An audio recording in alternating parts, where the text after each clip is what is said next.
Tiffany Schafer. I graduated from MTSU in 2019, and I worked at the Center for Historic Preservation from 2016 to 2019. Please forgive me, I use my hands a lot when I talk, and they'll probably show up. But after I graduated, I did a little bit of everything. I moved back home to Minnesota, which is where I live currently.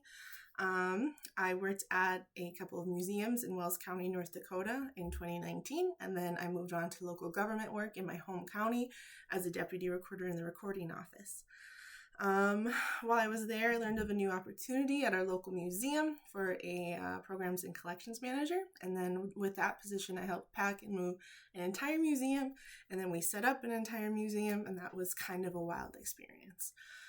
From that position, I moved on to West Central Initiative, which is where I am currently. I am the office coordinator there, and I do a lot of daily admin tasks and donation processing. I also coordinate a lot of facilities management and that kind of stuff. Moving on, so we at West Central Initiative, it is a nonprofit that is that works in regional planning and economic development. We do a lot in our 9-county region. The 9 counties also cover part of the sovereign White Earth Nation in northwest Minnesota.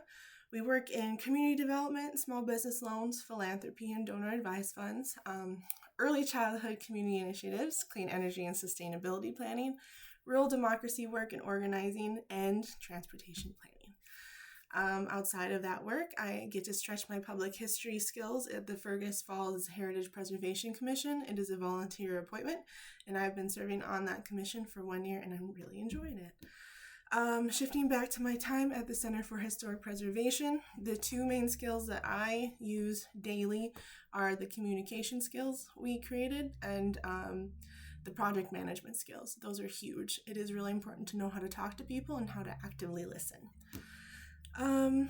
Also, while I got to work at the Center for Historic Preservation, I worked on 2 projects that I really, really loved. One was the Westview African American Cemeteries interpretive signage for their kiosks in Knoxville, Tennessee. That was an incredible, incredible project. I also really enjoyed working on the walking tour for the downtown district in Morristown, Tennessee. They have this raised walkway system that cuts all of their historic buildings kind of in half. And so from the walk or from the main walkway, you have top level businesses and lower level businesses, which created a really vibrant and interesting economic district. Lastly, before signing off, I'd like to thank you guys all for inviting me. It's been a lot of fun to catch up with some of the other formers and see what you guys have been up to. To leave current grad students with some advice, I'd just like to say take care of yourselves. I know that is a lot easier said than done, but it's important. The work is important, but so are you. Thank you again for having me. This has been a blast.